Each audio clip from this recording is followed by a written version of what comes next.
Voilà, bonjour à tous. Alors, on va commencer par une image. Voilà, c'est 9 points. C'est un peu une énigme que j'avais une fois lors d'un cours. Je ne me rappelle plus quel cours c'était, si c'était dans le cadre professionnel ou autre.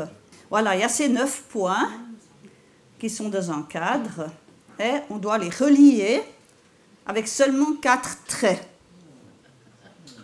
Alors, est-ce que c'est possible? Et si oui, comment?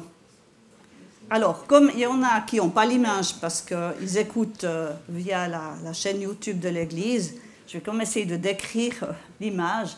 Donc, on a 9 points à intervalles réguliers sur 3 colonnes horizontales et 3 colonnes verticales. Et autour, il y a un cadre qui est assez proche des points. Comment relier ces 4 points avec seulement 4 traits? Est-ce que quelqu'un sait? Voilà, exactement. Bon, il y en a qui connaissaient le truc. Voilà, en fait, la seule solution, c'est de sortir du cadre. Et qu'est-ce qu'un cadre? En fait, un cadre, c'est des limites. On est d'accord, hein? Et le cadre, en fait, il va empêcher de relier ces 9 points, à moins qu'on enlève, on aurait aussi pu enlever le cadre ou sortir du cadre. Quand on voit ce cadre avec ces 9 points, c'est vrai qu'au premier abord, on ne pense pas forcément qu'on a le droit de sortir de ce cadre. Hein? Donc on essaye de relier les 9 points, puis ça ne marche pas. En fait, il y a ces limites qui conditionnent. Hein? C'est comme des barrières. Et les limites dans la vie, elles sont parfois nécessaires. Hein? Voilà. Peut-être vous avez mis une barrière autour de votre jardin, alors ça empêche peut-être des cambrioleurs de venir, ou les chiens du voisin, ou que sais-je. Mais les barrières, c'est aussi des obstacles. Ça empêche d'entrer, mais ça empêche aussi de sortir. Et Dieu est illimité, mais Dieu, il a mis des limites à tout. En fait, quand il a créé l'univers, eh bien, il a instauré déjà des limites. Quand il a séparé les éléments, par exemple, il a séparé la lumière des ténèbres, ou il a séparé le ciel de la terre, ou il a séparé la terre de l'eau, il a mis des limites à chaque chose. Et puis, il a aussi délimité le territoire d'Israël. Ça, on trouve plusieurs passages dans la parole où Dieu dit à Israël, votre territoire, il ira de là jusque-là et de là jusque-là. Et puis, il a aussi instauré toutes les lois, qu'elles soient des lois physiques, qu'elles soient des lois morales, hein, les commandements aussi, tout ce qu'il a donné, ou des lois spirituelles. Eh bien, il y a des limites. Donc, Dieu a voulu qu'on soit dans certaines limites, alors que lui-même est illimité. Puis, en fait, le fait que nous sommes limités, ça nous différencie de notre Créateur. Donc, il y a nos limites qui sont voulues par Dieu, et puis il y a aussi les limites qu'on se met soi-même, et puis, pire que ça, il y a les limites qu'on met à Dieu. Alors, c'est un peu comme ce cadre, en fait, qui empêche vraiment le lien, déjà, qui empêche le lien, et qui va enfermer. Donc, en fait, on limite Dieu quand on le ramène à nos propres limites, à nous, à notre image. On met Dieu dans une boîte, on le met dans un cadre, alors qu'il est beaucoup plus grand que ça. Et puis ça empêche en fait le Seigneur, bon, il pourrait le faire bien sûr, mais quelque part, ça l'empêche d'œuvrer en nous et au travers de nous comme il aimerait le faire. Et puis on voit que ce cadre, il comporte 4 côtés, hein, mais il pourrait y en avoir plus ou moins, ce serait toujours un cadre, on est d'accord. Alors, je vais développer en fait 4 points, 4 sortes de limites qu'on met à Dieu, et puis comment on peut ôter ces limites. Et le titre de mon message, c'est « Ne limite pas Dieu ».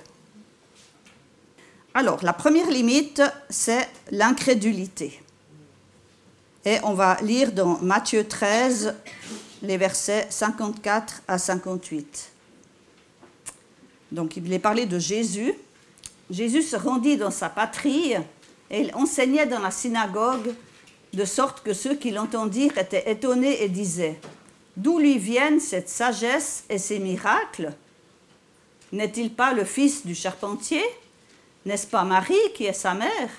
Jacques, Joseph, Simon et Jude ne sont-ils pas ses frères? Et ses sœurs ne sont-elles pas toutes parmi nous? D'où lui vient donc tout cela? Et il représentait un obstacle pour eux, une limite, une barrière. Mais Jésus leur dit, un prophète n'est méprisé que dans sa patrie et dans sa famille. Il ne fit pas beaucoup de miracles à cet endroit à cause de leur incrédulité. En fait, Jésus aurait pu faire beaucoup plus de miracles à ce moment-là, dans cet endroit. Mais parce qu'il y avait cette incrédulité, ça mettait une barrière, ça mettait un obstacle à ce que le Seigneur aurait aimé faire. Et puis dans Hébreux 3, versets 12 et versets 16 à 19, il est parlé des Israélites lorsqu'ils étaient dans le désert. Faites attention, frères et sœurs, qu'aucun de vous n'ait un cœur mauvais et incrédule qui le détourne du Dieu vivant. Qui s'est en effet révolté après avoir entendu? N'est-ce pas tous ceux qui étaient sortis d'Égypte sous la conduite de Moïse? Contre qui Dieu a-t-il été irrité pendant 40 ans? N'est-ce pas contre ceux qui avaient péché et dont les cadavres sont tombés dans le désert?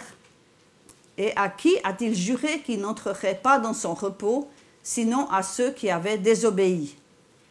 Ainsi nous voyons qu'ils n'ont pas pu y entrer à cause de leur incrédulité. Alors, les Israélites, quand ils étaient dans le désert, c'est vrai qu'ils étaient souvent rebelles. Et puis, lorsque Josué a envoyé des espions pour... non, c'était Moïse. Envoyé des espions pour explorer le pays, il y en a 10, des 12 espions, il y en a 10 qui sont venus disant « mais c'est impossible, on ne va jamais pouvoir entrer dans ce pays, il y a des géants, etc. On ne pourra pas ». Et à cause de cette incrédulité, eh bien, Dieu a fait que les Israélites tournent pendant 40 ans dans le désert et cette génération-là n'est pas entrée dans le pays promis, qui représentait le repos. Et en fait, on voit que, dans ce texte, on voit que l'incrédulité amène à la désobéissance, à la rébellion. Et ça prive d'entrer dans le repos de Dieu, dans ce que Dieu a prévu pour nous. L'incrédulité conduit à la désobéissance, c'est aussi logique, parce que si on ne fait pas confiance à Dieu, on ne va pas lui obéir. On ne va pas écouter ce qu'il nous dit, si on ne croit pas à ce qu'il nous dit, comment on va pouvoir lui obéir? Donc voilà pour l'incrédulité. Bon, il y aurait encore beaucoup de choses à dire, mais on va passer aussi aux autres limites. Deuxième limite, que j'appellerais le procédé ou le protocole, c'est-à-dire les formes, le rituel, les règles, la façon de faire. Et il y a une histoire qui illustre bien cela, c'est l'histoire de Naaman le Syrien. Alors, on ne va pas tout lire cette histoire, vous pouvez la retrouver dans 2 Rois 5. On va lire les versets 1 à 3 et 9 à 14. Naaman, le chef de l'armée du roi de Syrie, jouissait de la faveur et de l'estime de son seigneur, car c'était par lui que l'Éternel avait donné la victoire aux Syriens. Toutefois, cet homme fort et vaillant était lépreux. Or, les Syriens avaient mené des expéditions, et ils avaient ramené prisonnière une petite fille du pays d'Israël. Celle-ci était au service de la femme de Naaman. Elle dit à sa maîtresse, « Si seulement mon Seigneur pouvait voir le prophète qui se trouve à Samarie, il le guérirait de sa lèpre. » Naaman vint avec ses chevaux et son char, et il s'arrêta à la porte de la maison d'Élisée. Élisée lui fit dire par un messager, « Va te laver 7 fois dans le Jourdain. Ta chair deviendra saine et tu seras pur. » Naaman fut indigné, et il s'en alla en disant, « Je me disais, il sortira en personne vers moi, il fera appel au nom de l'Éternel son Dieu, il fera un mouvement de la main sur l'endroit malade et guérira ma lèpre. Les fleuves de Damas, l'Abana et le Parpar, ne va-t-il pas mieux que tous les cours d'eau d'Israël? Ne pourrais-je pas m'y laver pour devenir pur? » Il tourna le dos et il partait plein de colère. Lorsque ses serviteurs s'approchèrent de lui pour lui parler, ils dirent, « Mon père, si le prophète t'avait demandé quelque chose de difficile, ne l'aurais-tu pas fait? Tu dois d'autant plus volontiers faire ce qu'il te dit. Lave-toi et tu seras pur. » Il descendit alors se plonger 7 fois dans le Jourdain, conformément à la parole de l'homme de Dieu. sa chair redevint comme celle d'un jeune enfant et il fut pur. Naaman, il avait une idée très précise de comment il allait être guéri. Voilà, ça va se passer comme ceci, comme cela. Le prophète, il va venir vers moi, il va faire un mouvement de la main, et puis il va me guérir. Et puis, comme ça ne s'est pas du tout passé comme ça, il était fâché, puis il s'est dit, voilà, je ne vais pas être guéri, ce n'est pas possible, quoi. Et je me dis, mais parfois, est-ce qu'on n'est pas comme ça avec Dieu?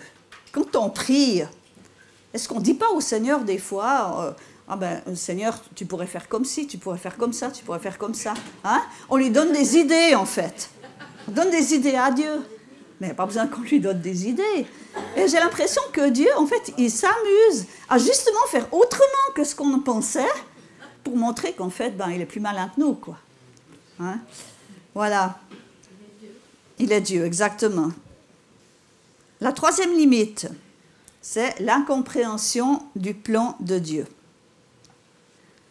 Alors, quand Jésus est venu sur terre, en fait, il n'a pas été reconnu par les Juifs comme le Messie. Enfin, juste par quelques-uns, mais la plupart ne l'ont pas reconnu. Pourquoi?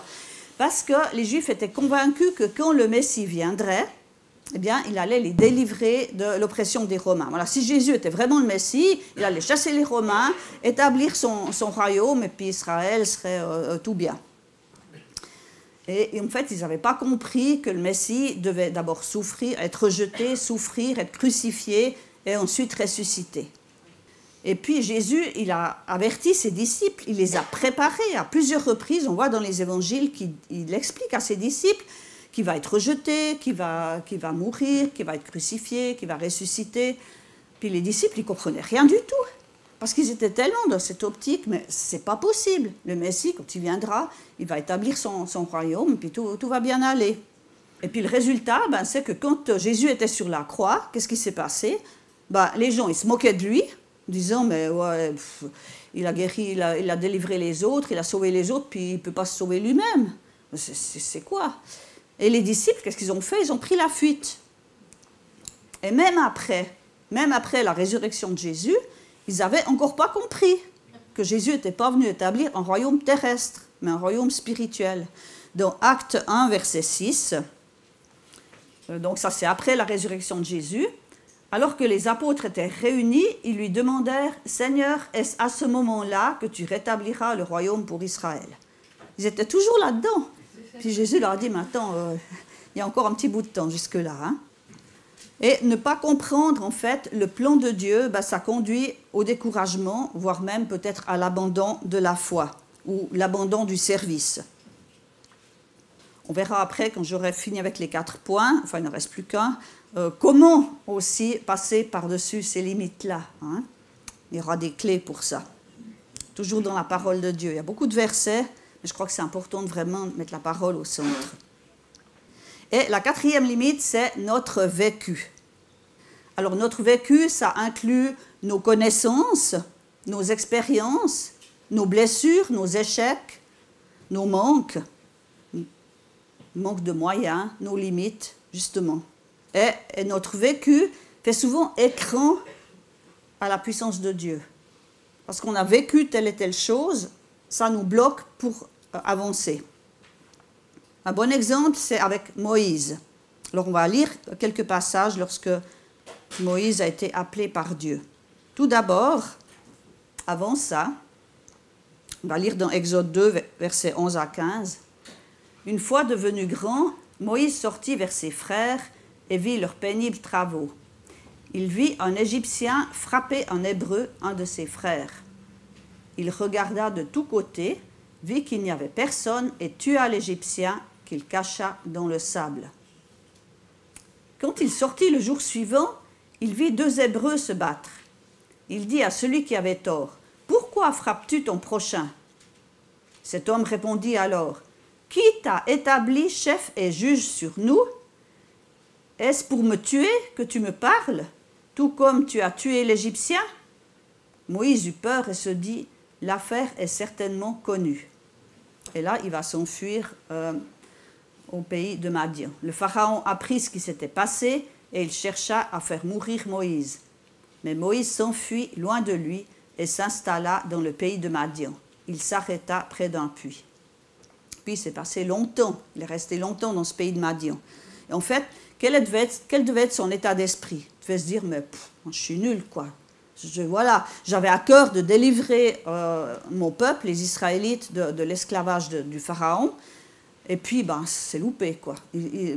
Voilà, je n'ai pas été reconnu, on n'a pas compris que j'essayais de les aider. Et puis, le résultat, voilà, j'ai dû m'enfuir et je suis loin de tout le monde maintenant. Je suis là, perdu dans le désert, dans un pays étranger. Et puis, voilà, il n'y a rien qui va se passer avec moi. Et puis, un jour, Dieu se révèle à lui et Dieu l'appelle. Il l'appelle pour délivrer les Israélites de l'esclavage d'Égypte. Et comment est-ce que Moïse va réagir à cet appel? On lit dans Exode 3, les versets 10 à 14 et le verset 18.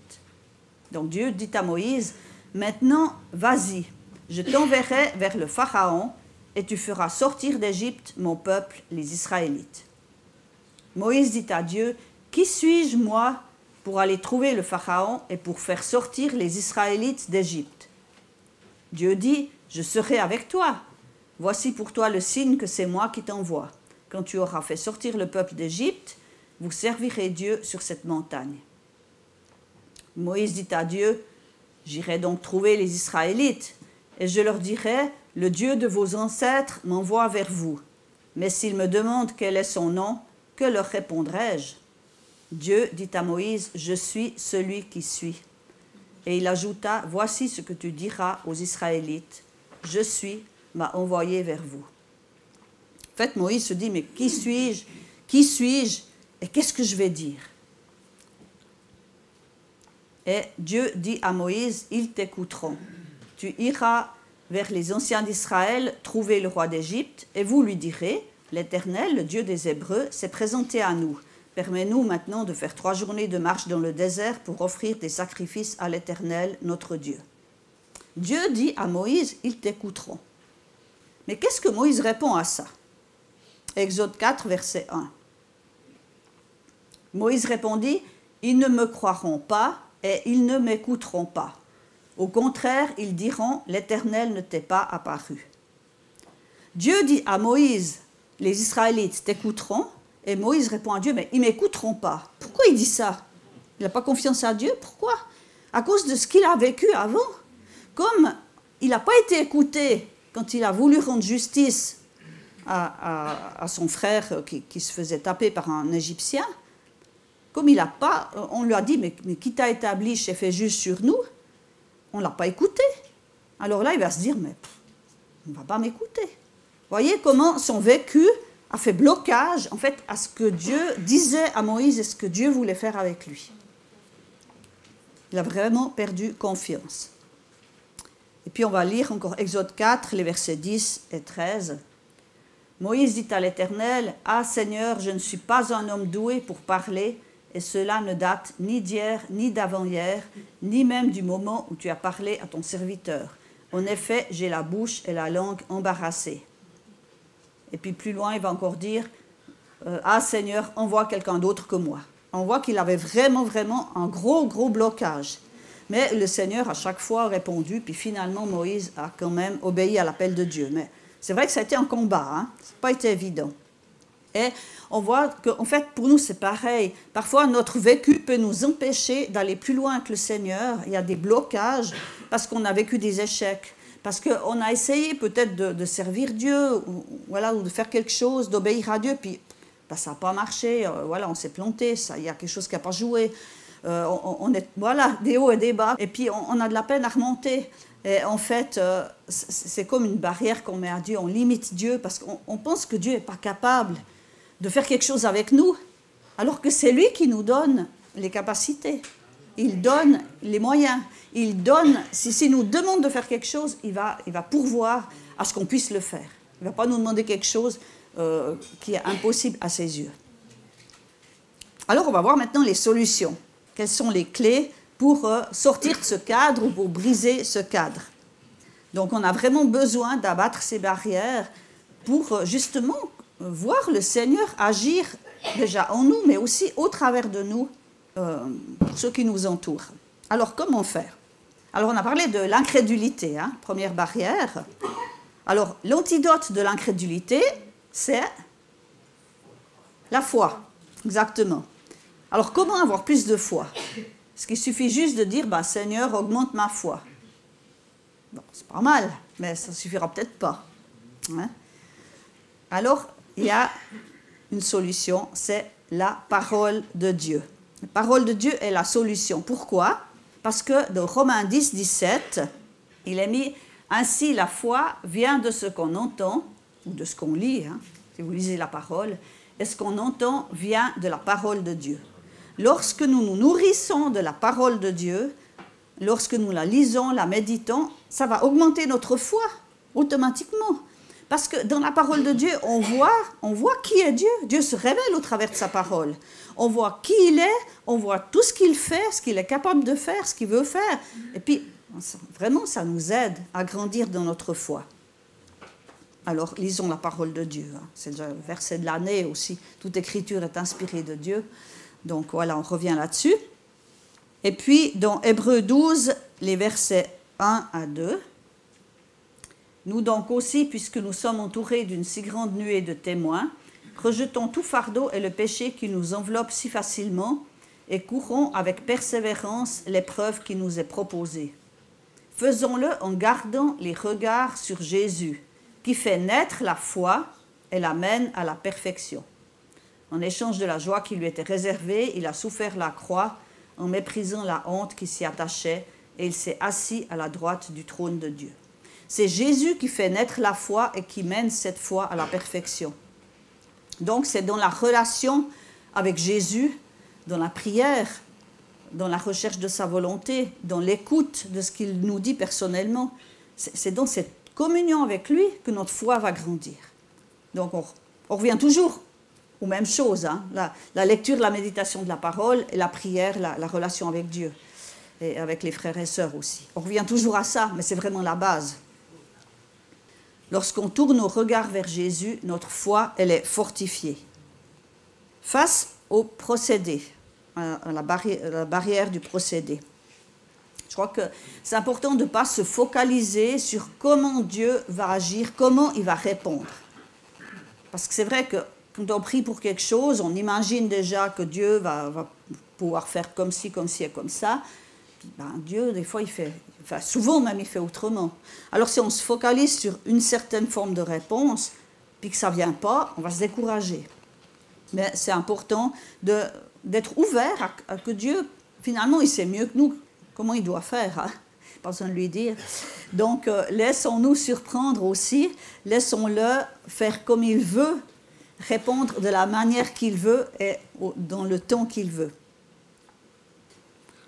Ésaïe 55, les versets 8 à 9, où Dieu dit « En effet, vos pensées ne sont pas mes pensées, et mes voix ne sont pas vos voix, déclare l'Éternel.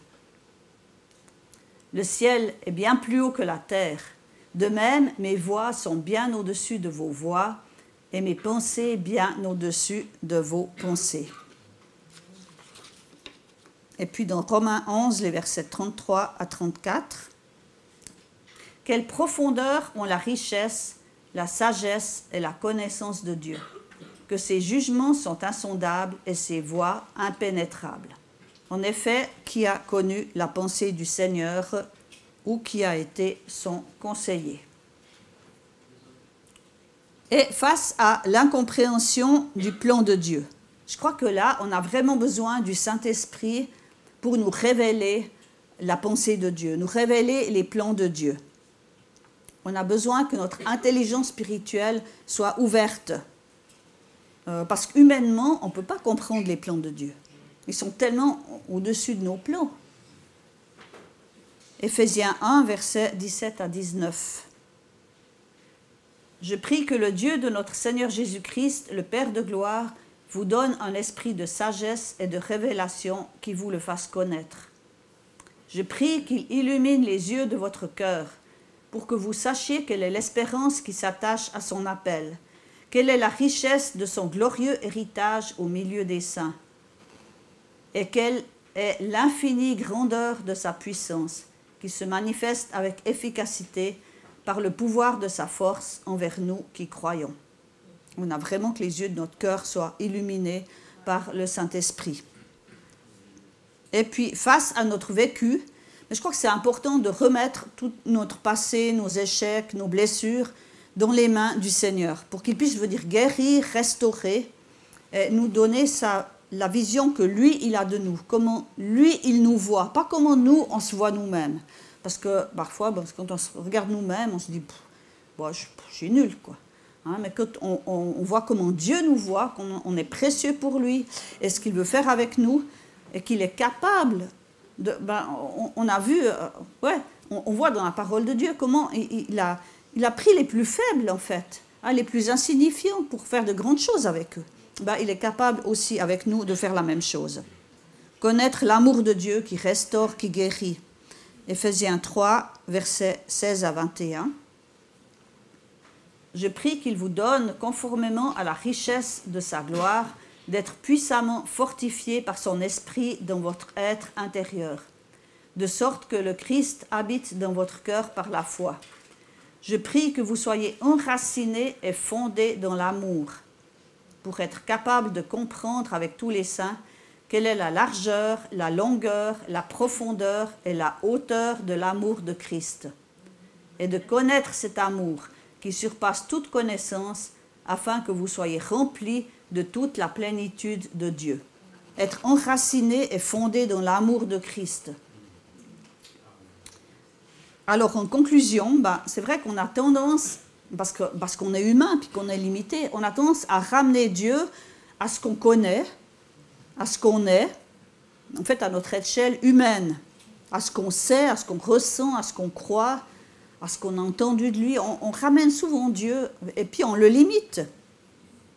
Et en fait, on le met dans un cadre et on se prive des bénédictions qu'il aimerait nous accorder. On le conditionne, puis en même temps, on se conditionne nous-mêmes. C'est comme ces points dans le cadre qu'on ne peut pas relier à cause du cadre. Il faut sortir du cadre ou il faut enlever le cadre. On fait en quelque sorte Dieu à notre image. Mais Dieu, il est bien plus grand que ça. Il est tout puissant, il est illimité, il nous dépasse complètement. Et il désire briser toutes ces barrières qu'on lui met et qu'on se met à soi-même. Pour rétablir le lien avec lui, mais le lien aussi entre nous. Alors c'est important de se nourrir de sa parole et de la relation avec lui, de prendre du temps avec notre Seigneur, personnellement et aussi en communauté, pour briser cette barrière aussi de l'incrédulité. Et laissons-nous surprendre par ce que Dieu veut faire, au lieu de lui donner des idées, voilà. Seigneur, voilà, tu pourrais agir comme ci, comme ça. Non. Demandons-lui davantage de compréhension spirituelle. En laissant le Saint-Esprit renouveler notre intelligence, nous révéler les plans du Seigneur, ses projets. Et remettons-lui aussi notre vécu, notre passé, nos blessures, nos manques, nos limites. Remettons-lui tout ça. Abandonnons-nous vraiment entre ses mains et laissons-le venir restaurer, guérir, transformer, relever. Et croyons qu'il peut faire quelque chose avec nous, en nous, au travers de nous. Et il veut nous faire participer à son œuvre. Et pour ça, il va nous donner les capacités dont nous avons besoin. Alors, je propose qu'on termine par la prière. Seigneur, merci parce que toi, tu es illimité. Tu es au-delà de tout ce qu'on peut imaginer ou penser. Et Seigneur, tu désires qu'on puisse vraiment avoir foi en toi et qu'on puisse te laisser agir en nous, au travers de nous, qu'on puisse vraiment, Seigneur, voir plus ton œuvre dans nos vies. Seigneur, c'est ce qu'on désire. Et Seigneur, viens à notre aide, chacun de nous, Seigneur. On te remet tout ce que nous sommes. C'est toi qui peux venir transformer. Seigneur, qu'on puisse vraiment s'enraciner dans ton amour, s'enraciner dans ta parole, et qu'on puisse devenir tel que tu désires qu'on soit, qu'on puisse vraiment entrer dans ton projet pour nos vies, chacun de nous. Merci Seigneur. Amen.